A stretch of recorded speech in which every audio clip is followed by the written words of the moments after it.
بسم اللہ الرحمن الرحیم۔ السلام علیکم۔ سٹوری البم میں خوش آمدید۔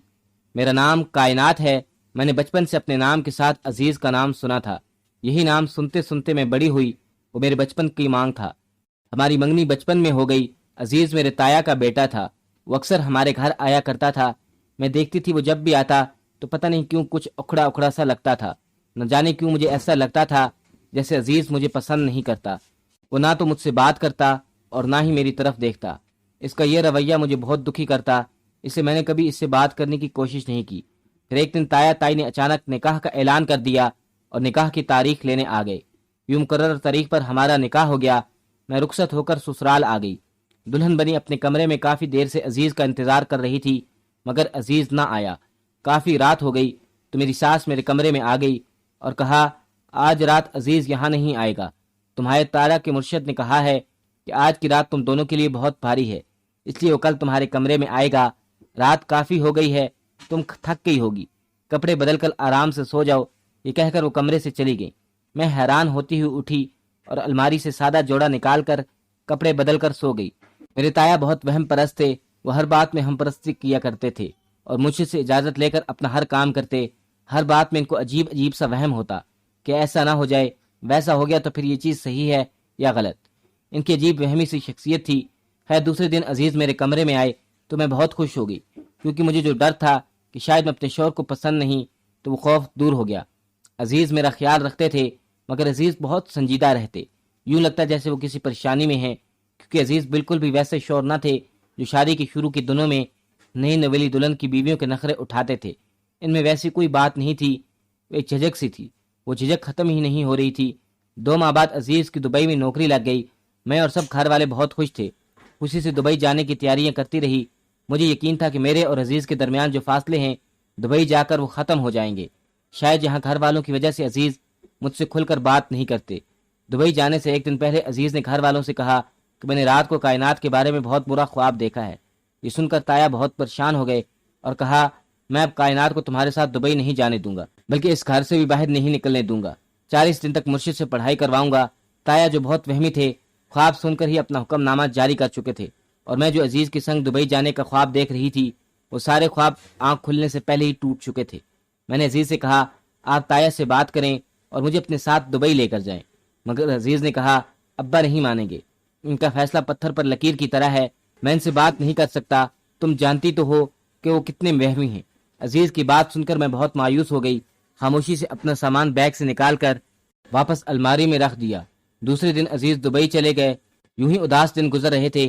عزیز کا فون آتا، مگر وہ صرف اپنی ماں سے ہی بات کرتا، کبھی مجھ سے بات نہ کی۔ میں بہت اداس رہنے لگی کہ اچانک میری زندگی میں بہار آ گئی۔ کچھ دنوں بعد مجھے پتہ چلا کہ میں ماں بننے والی ہوں۔ میں یہ خوشخبری سن کر بہت خوش ہوئی، مگر یہ خبر سن کر عزیز نے مجھ سے بات کرنا بھی گوارا نہ کی۔ میں جاننا چاہتی تھی کہ ان کو بچے کی خبر سن کے کیسا لگا، وہ خوش ہیں یا نہیں، مگر یہ تو تب پتہ چلتا جب وہ مجھ سے بات کرتے۔ مجھے آنسو بہاتا دیکھ کر تائی اماں ہر وقت مجھے سہارا دیتی کہ نہ رو بیٹا، جلدی عزیز گھر آ جائے گا اور مجھے اپنے ساتھ لے جائے گا۔ کبھی دل میں شدید خواہش جاگتی کہ کاش میرے پاس کوئی فون ہوتا تو میں بھی اپنے شوہر کے ساتھ دیر تک باتیں کرتی۔ ہمارے گاؤں میں کسی بھی لڑکی کو فون رکھنے کی اجازت نہ تھی، اور اگر کسی کے پاس ہوتا تو اسے معیوب سمجھا جاتا۔ مجھے ایسی حالت میں ہر وقت عزیز کی کمی محسوس ہوتی تھی، مگر نہ عزیز آیا اور نہ ہی اس نے فون پر بات کی۔ جیسے تیسے کر کے میں نے وہ مشکل وقت عزیز کے بغیر گزارا کر لیا۔ کچھ دن بعد میری بیٹی پیدا ہوئی تو میں بہت خوش تھی۔ سب گھر والے بھی خوش تھے۔ اگلے دن جب میں اسپتال سے گھر آ گئی تو میرے سسر خوشی میں اپنی پوتی کو گود میں اٹھائے تمام گاؤں میں مٹھائی بانٹ رہے تھے۔ اس دن وہ بہت زیادہ خوش تھے۔ اچانک دروازے پر ایک ملنگ آ گیا تو اسے بھی مٹھائی کا ڈبہ پکڑایا، مگر اس نے فوراً ہی وہ مٹھائی لینے سے انکار کر دی اور چلا کے بولا، یہ بچی منحوس ہے۔ اس کے اس طرح چلانے پر سب چونک گئے اور میں نے اسے کہا کہ یہ کیا بکواس کر رہے ہو، کون ہو تم؟ مجھے اس عجیب سے لگنے والے ملنگ پر بہت غصہ آیا۔ میرے سسر نے پوچھا، تم نے ایسا کیوں کہا؟ تو وہ شخص کہنے لگا، یہ بچی واقعی بہت منحوس ہے، اس کی نحوست پورے خاندان کو کھا جائے گی۔ میں کچھ کہنے کے لیے آگے بڑھی تو ابا نے مجھے روک دیا اور کہا، تم یہ کیسے کہہ سکتے ہو؟ جب ملنگ بولا کہ مجھے پتہ چل گیا ہے اس لیے تو میں آیا ہوں، اس بچی کو 15 سال تک گھر سے اور گھر والوں سے دور رکھنا پڑے گا، تب جا کر اس کی نحوست دور ہوگی اور یہ بختوں والی بن جائے گی۔ یہ سن کر تایا جو بہت وہمی تھے آگے بڑھے، جھولی سے میری بچی کو اٹھایا اور ملنگ کی گود میں دیکھ کر کہا، اسے تم لے جاؤ اور جب یہ بڑی ہو جائے تو اسے واپس لے آنا۔ یہ سن کر تو میرے سر پر آسمان ٹوٹ پڑا۔ میں نے ملنگ کی گود سے بچی چھیننے کی کوشش کی تو میرے تایا نے مجھے پکڑ کر روک دیا۔ میں بہت روئی، تایا کے پیروں میں گر کر گڑ گڑائی، خدا کے لیے میری بچی مجھے واپس دے دو، میری گود نہ اجاڑو۔ مگر تایا نہ مانے اور ملنگ کو جانے کا اشارہ کیا۔ ملنگ فوراً وہاں سے میری بچی کو لے کر چلا گیا۔ میں روتی ہی رہی، جبکہ سسر نے دبئی فون کر کے عزیز کو بتایا کہ تمہارے گھر میں مردہ بچی پیدا ہوئی ہے۔ میں ہر وقت اپنی بچی کو یاد کر کے روتی رہتی، اس ملنگ کو کوستی رہتی کہ وہ کہاں سے آ گیا میری بھری گود اجاڑنے۔ میں نے بیٹی کو ٹھیک سے دیکھا تک نہ تھا، بس اس کے پیر کی 2 جڑی انگلیاں یاد رہ گئی جن میں کالے رنگ کا ایک نشان تھا۔ دوسری جانب بچی کی موت کا سن کر بھی عزیز نہ آیا اور نہ ہی اس نے فون پر بات کی۔ میں تائی سے پوچھتی ہی رہی کہ وہ کب واپس آئیں گے۔ وہ بتانے لگی کہ وہ جلد آئے گا اور میں اس کا انتظار کرتی رہتی، لیکن وہ ہر بار سب کو کچھ مہینوں میں آنے کا کہہ کر ٹال دیتا۔ میرے مقدر میں بس انتظار ہی لکھا تھا، لیکن عزیز نے نہ آنا تھا اور نہ ہی آیا۔ مجھے اس کا انتظار کرتے کرتے کتنا عرصہ بیت گیا مگر اس کے بہانے ختم نہ ہوئے۔ اب تو میں واقعی عزیز کو بھلا چکی تھی۔ میرے سر پر اپنی بیٹی کی جدائی میں چاند چمکنے لگے اور رو رو کر آنکھوں کی بینائی بھی کمزور ہو چکی تھی۔ میں ہمیشہ دعا کرتی کہ وہ ملنگ میری بیٹی کو واپس لے آئے۔ نہ جانے وہ کہاں سے آیا تھا جو میری بیٹی کو اپنے ساتھ لے گیا۔ جوں جوں سال گزر رہے تھے تو لگتا کہ شاید 15 سال پورے ہونے میں وہ میری بیٹی کو اپنے ساتھ لے آئے، مگر اب تو شاید 20 سال ہونے لگے تھے۔ نہ ہی میری بچی لوٹ کر آئی جو نہ جانے کس حال میں ہوگی، اور نہ ہی عزیز۔ تمام عمر میں نے اپنی اجڑی گود کے تانے سن سن کر ساس سسر کی خدمت وقف کر دی۔ یوں میں نے ایک دم تروکی زندگی جی رہی تھی کہ ایک دن اچانک عزیز واپس لوٹ آیا۔ اسے دیکھ کر مجھے یقین ہی نہ رہا۔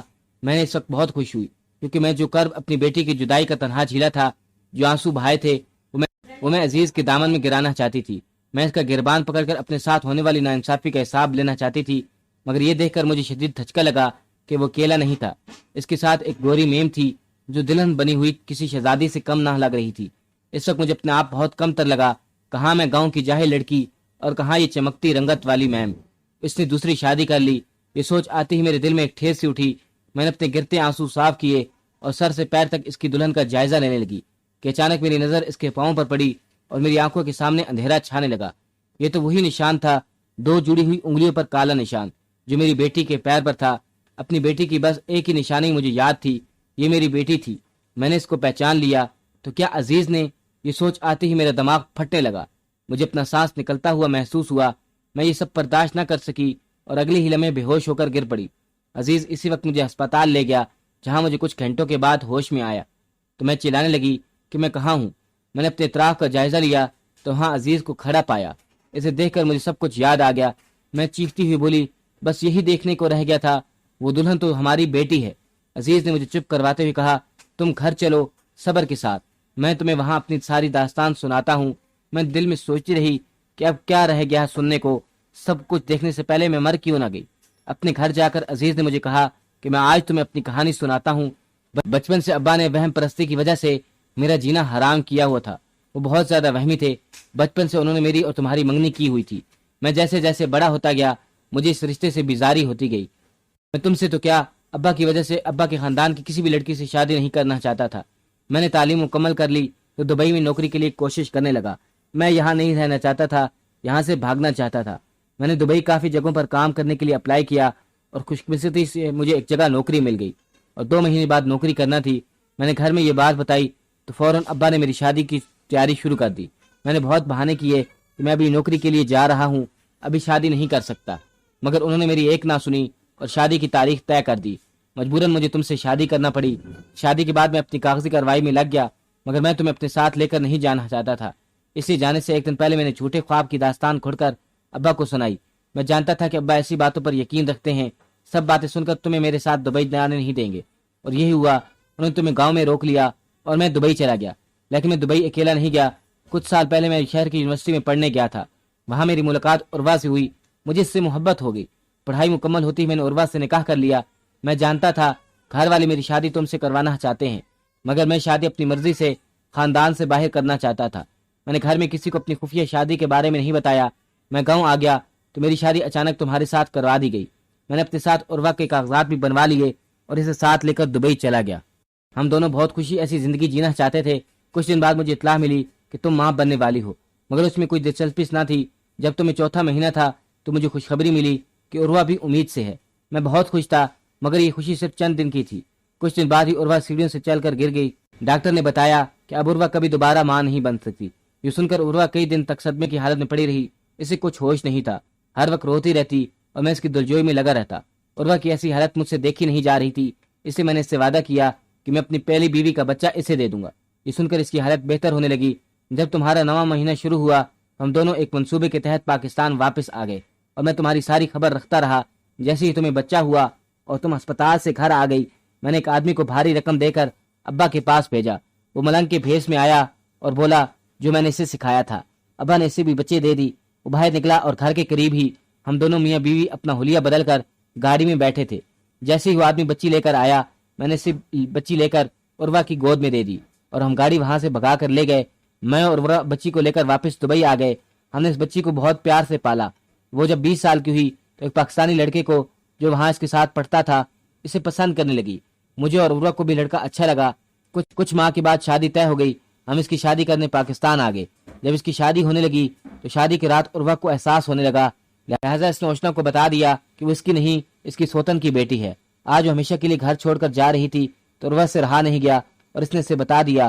یہ سن کر اوشنا بہت غصے میں آ گئی اور شادی چھوڑ کر میرے پاس آ گئی اور بولنے لگی کہ ابھی اور اسی وقت مجھے میری ماں کے پاس لے جاؤ، جب تک سچ اور جھوٹ جان نہ لوں تب تک شادی نہیں کروں گی۔ اوشنا کی ضد سے مجبور ہو کر میں اسے تمہارے پاس لے آیا اور تم نے اسے شادی کے لباس میں دیکھ کر غلط اندازہ لگایا۔ یہ سن کر میں مطمئن ہوئی اور اپنی بیٹی کے پاس آ گئی، اسے گلے سے لگایا۔ ہم دونوں ایک دوسرے کو گلے لگاتے، کبھی ایک دوسرے کو چومتے۔ میری خوشی کے آنسو نہیں رک رہے تھے۔ میں نے اسے اپنا سارا قصہ سنا ڈالا اور عزیز نے اسے مجھے کیسے چھینا وہ بھی بتا دیا۔ یہ سب سن کر وہ عزیز سے بولی ابھی اور اسی وقت میری ماں کو طلاق دیں۔ میں یہ سن کر حیران رہ گئی اور کہا یہ تم کیا کہہ رہی ہو اوشنا، تم ہوش میں تو ہو؟ تو وہ بولی میں آپ کو ایک ایسے شخص کی بیوی نہیں رہنے دوں گی جو آپ سے شادی کر کے چھوڑ گیا اور پلٹ تک پوچھا تک نہیں۔ 20 سال ہو گئے ماں، زندگی کی خوشیوں پر آپ کا حق بھی ہے، ابھی آپ کی عمر ہی کیا ہے؟ میں ان سے طلاق دلوا کر آپ کی دوسری شادی کرواؤں گی۔ میرے سمجھانے پر بھی وہ نہ مانی۔ لاچار ہو کر عزیز نے مجھے طلاق دے دی۔ وہ خود بھی شرمندہ تھا کیونکہ اس نے شوہر ہونے کی کوئی ذمہ داری نہیں نبھائی۔ اوشنا نے میرا ضروری سامان پیک کیا اور مجھے لے کر شہر چلی گئی۔ شہر میں اس کے نام ایک گھر تھا، وہاں ہم دونوں رہنے لگے۔ اوشنا میرے لیے کوئی مناسب رشتہ ڈھونڈنے میں لگی ہوئی تھی۔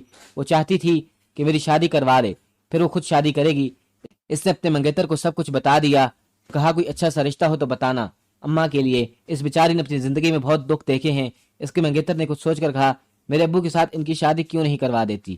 اوشنا سن کے حیران ہوئی تو احمد نے بتایا کہ میری امی میری پیدائش کے وقت فوت ہو گئی، تب سے ابو نے دوسری شادی نہیں کی، وہ بھی اکیلے ہیں۔ یہ سن کر اوشنا نے اسے کہا تو اپنے ابو سے بات کرو، اگر وہ مان گئے تو بہت اچھا ہوگا۔ احمد نے اوشنا سے وعدہ کیا کہ اپنے ابو کو منا لے گا اور ایسا ہی ہوا۔ احمد کے ابو مجھ سے 2-3 بار مل بھی چکے تھے، وہ بھی عمر کے حصے میں آ کر بہت اکیلے پن کا شکار ہو چکے تھے۔ انہوں نے اپنی رضامندی دے دی اور کچھ دن بعد چند لوگوں کی موجودگی میں میرا نکاح احمد کے ابو سے ہو گیا۔ وہ بہت محبت کرنے والے اور اچھے انسان تھے، میرا بہت خیال رکھتے تھے۔ میں بہت خوش تھی اور مطمئن بھی۔ اپنی پچھلی شادی شدہ اذیت بھری زندگی کی چبھن کے دکھ کو بھلا کر میں زندگی میں آگے بڑھ گئی۔ اوشنا ٹھیک کہتی تھی کہ زندگی کی خوشیوں پر میرا بھی حق ہے، اور یہ سوچ کر میں مسکرائی کہ صبر کا پھل یوں ہی ملا کرتا ہے۔